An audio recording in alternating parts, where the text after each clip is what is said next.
Is your film better than the other Superman films? Well, look, the truth is, when we decided to make this movie, we tried to pretend like those movies didn't exist. Like, we just literally said, okay, let's pretend like there's no Superman movies, and that we found these comic books under our bed, and we want to make a movie out of it.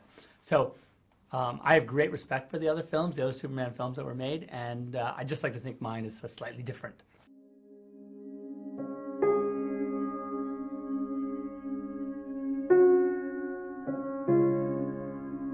Goodbye, my son. Our hopes and dreams travel with you. He'll be an outcast. They'll kill him. How? He'll be a god to them. The story of Superman has been on screen before. What's new in your film, and why did you decide to go back to the beginning? We haven't really had a Superman origin film since 1978. And I remember talking to my kids who are, teenagers, and saying, so anyway, Superman's from Krypton, and they're like, what, he's from where? And I said, okay, we clearly need to go back to the beginning again, because they have no idea what the heck was going on. So we were, that was one of the things that inspired me, because I really just wanted everyone to understand that he's an alien, that he comes from another world, and that there's a lot to him that you didn't understand.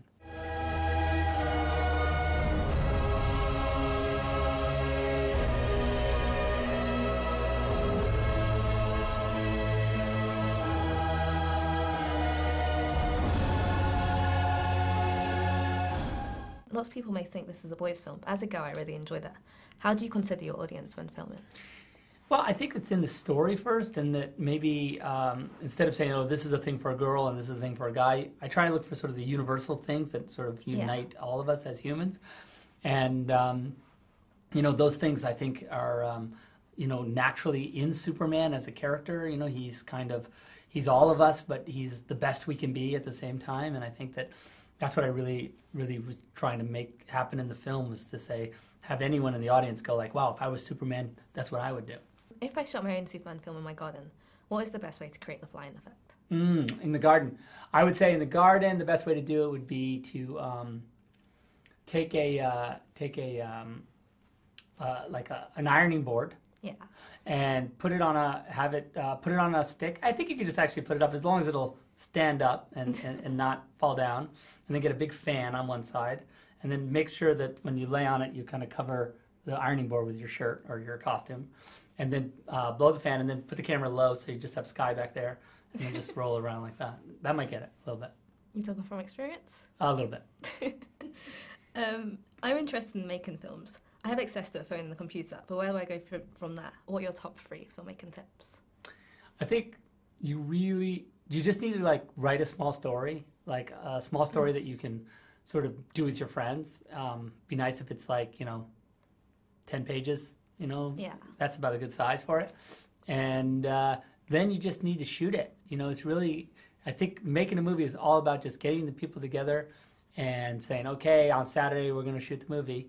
Who wants to do the different parts, and and also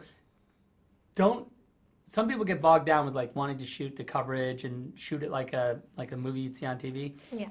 I mean, that's cool to do, and I think it's important for editing and to make it make sense, but also don't be afraid if you're like, no, I see the movie this way. I want to make it, I'm going to shoot the whole thing from the dog's POV. I'm going to shoot the whole thing from a bird's point of view that came in this flying around the whole thing. Whatever it is, that's your way of telling it, and you just have to do it that way. The film was action-packed. How do you keep up with what you're filming next without getting confused? I draw, and so the way I make a movie is I draw all the shots. Yeah. And then I keep my big books of storyboards close by, so then when I want to see oh, here we are, it's a close-up. So then I know. Do you cross a lot of things out then? Yeah, basically. I photocopy them. Hopefully I don't cross it out in the book because they're my original drawings. But I make a photocopy and then we cross that off. And that way, that's how we do the shot lists and all that stuff. And then also it knows production designer, visual effects, everyone knows what they have to do because they can look at the drawing. Cool. Well, thanks for the interview. Oh, my pleasure.